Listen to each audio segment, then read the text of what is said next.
एक जनसैलाब उबला है। वो जनसैलाब राजस्थान, मध्य प्रदेश, गुजरात, महाराष्ट्र और दादरा नगर हवेली की राजधानियों तक, वर्तमान में जो मुख्यमंत्री है उन तक ये आवाज पहुंचेगी। और आज का जो जनसैलाब जो पहुंचा है, ये गूंज दिल्ली तक भी पहुंचेगी। भिल प्रदेश की जो मांग को लेकर बड़े बुजुर्ग से लगा के हमारी माताएं, बहनें, नारी शक्तियां, युवा साथी और हमारे साथ ही इस क्षेत्र में रहने वाला एससी समुदाय, माइनॉरिटी समुदाय, ओबीसी के साथी और हमारे बीच में विशेषकर जो जयपुर से आए जो प्रोफेसर एक डीबी शर्मा जी और बाकी साथियों को भी, ये भिल प्रदेश की जो आवाज है,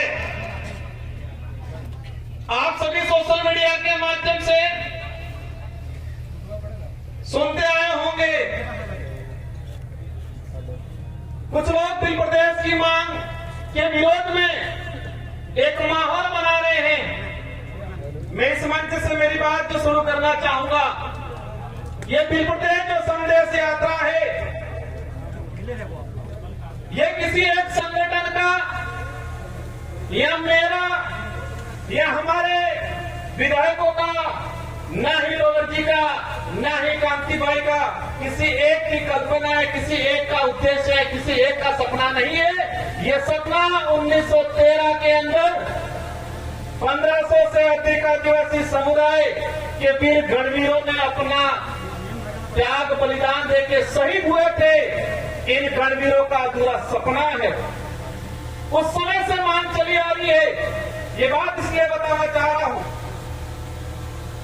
कि 2-3 दिन से मीडिया में, सोशल मीडिया में, प्रिंट मीडिया में माहौल बना हुआ है। विरोधी लोग माहौल बना रहे हैं। राष्ट्रीय पार्टियों के नेता भिल प्रदेश की मांग को गलत ठहरा रहे हैं, लेकिन उनको इतिहास में जाना चाहिए। इतिहास की कुछ जानकारी भी है लोगों को, लेकिन उनके दिमाग में क्या है कि भोला पाला आदिवासी समुदाय है, इस समुदाय को झूठा इतिहास पढ़ा देंगे, झूठा इतिहास लिख देंगे। वो झूठा इतिहास लिखा हुआ किताबों में पढ़ लेंगे, वो भूल जाएंगे भिल प्रदेश का सपना। इतिहास की जो बात आती है, आप सबने देखा होगा, मेरे पूर्व भोजला ने बताया 1200 ईस्वी में सरोवर से लगा के 1600 ईस्वी कुशलगढ़ तक की जो राजा थे, आप सबने देखा होगा भारत देश का जो इतिहास है 500 ईस्वी से लगा के 1600 ईस्वी तक के बीच का इतिहास किसी किताबों में विस्तृत नहीं पढ़ाया जाता है। हमें पढ़ाया जाता है 1600 के पीछे का विस्तृत इतिहास, और इससे भी ज्यादा पढ़ाया जाता है 5000 साल पुरानी काल्पनिक कहावतों को पढ़ाया जाता है किताबों में। आज से 2000 साल पुरानी किताबों पाठ्यक्रम को किताबों में नहीं पढ़ा रहे, 1000 साल पुरानी पाठ्यक्रमों में नहीं पढ़ा रहे, लेकिन 5 से 10,000 साल पुराना इतिहास पढ़ाया जा रहा है।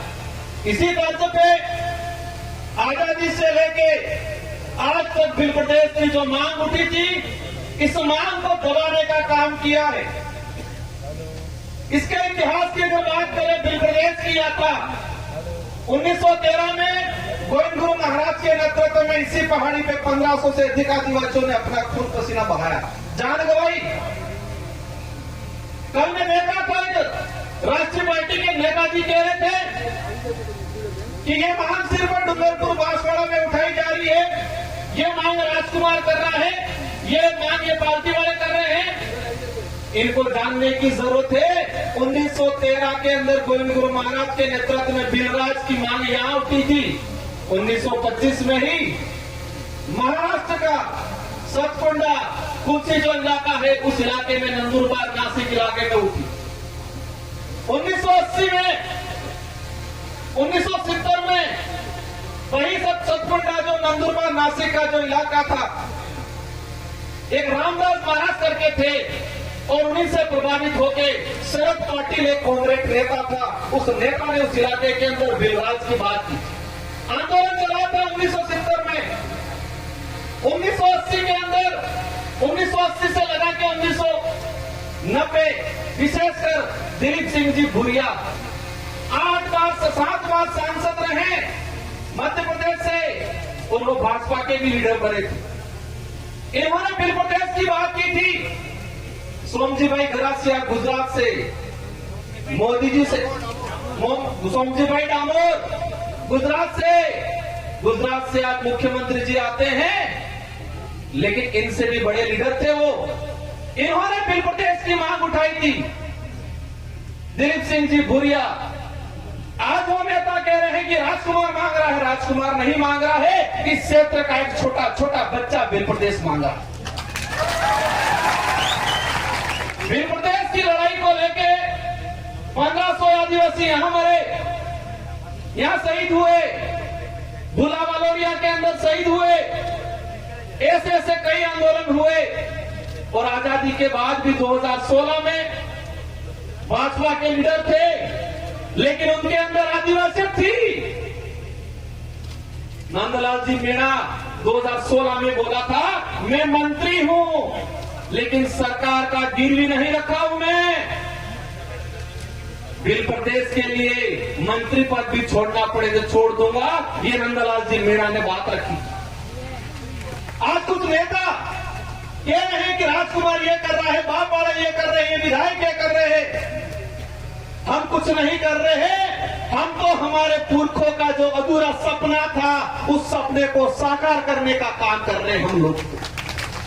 हमारे पुरखों का जो त्याग बलिदान, इन्होंने जो शहादत दी है, उन शहादत को सम्मान दिलाने का काम कर रहे हैं हम लोग।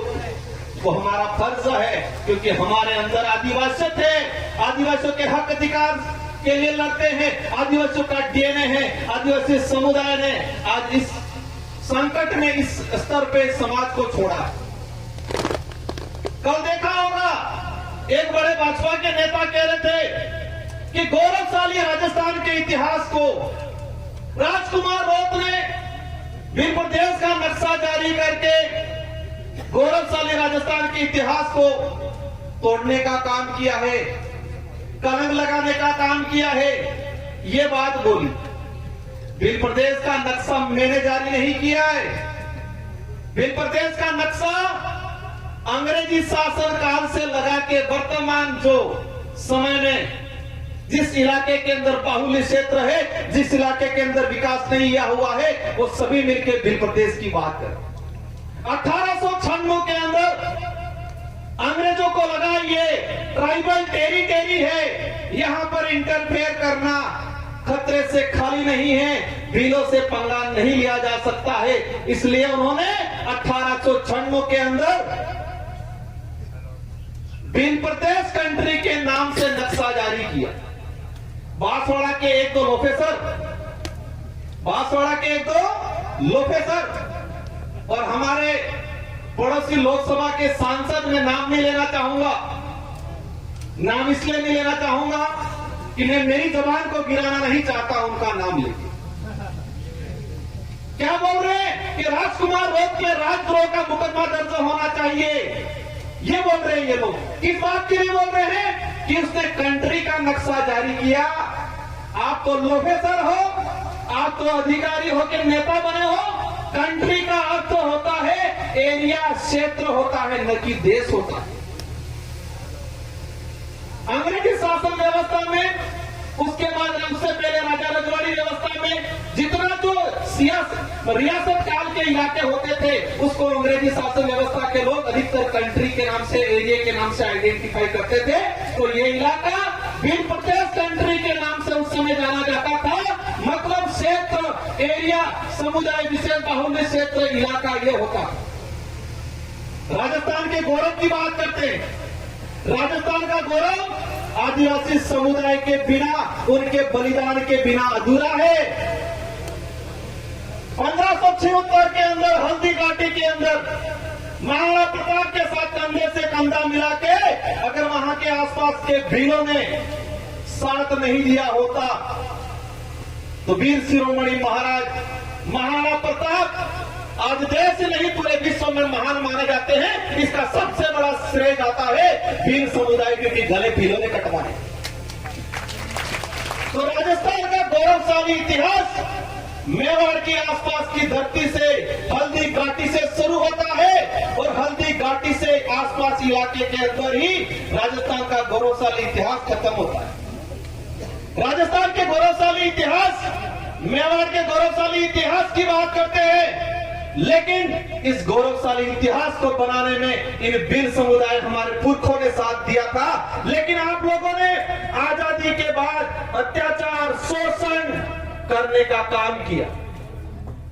आज सबसे ज्यादा इस इलाके के अंदर भील प्रदेश की बात उठ रही है। अगर वर्तमान सरकारें, संचालक महोदय समय हो रहा हो तो मुझे थोड़ा इशारा कर देना 2 मिनट पहले। आज सबसे ज्यादा डिमांड उठ रही है,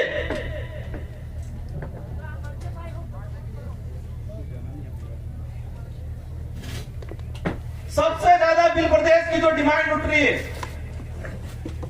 अगर वर्तमान सरकारें या आजादी के बाद से आज तक जो सरकारें बनी, इन सरकारों ने आदिवासी समुदाय का भला उद्धार करने का और संवैधानिक अधिकार लागू करने का काम किया होता तो साथ जनता हमको नहीं देती, उनको देती। आज ये काम कर ले, इस मंच से हम कहना चाहेंगे, जो भील प्रदेश के विरोध में जो नेता हैं या कांग्रेस या बीजेपी के, भील प्रदेश के विरोध में एक सम्मेलन करके दिखाओ, हम देखते हैं कितने लोग आते हैं। आपके गुलाम नेता आएंगे, आपके गुलाम मानसिक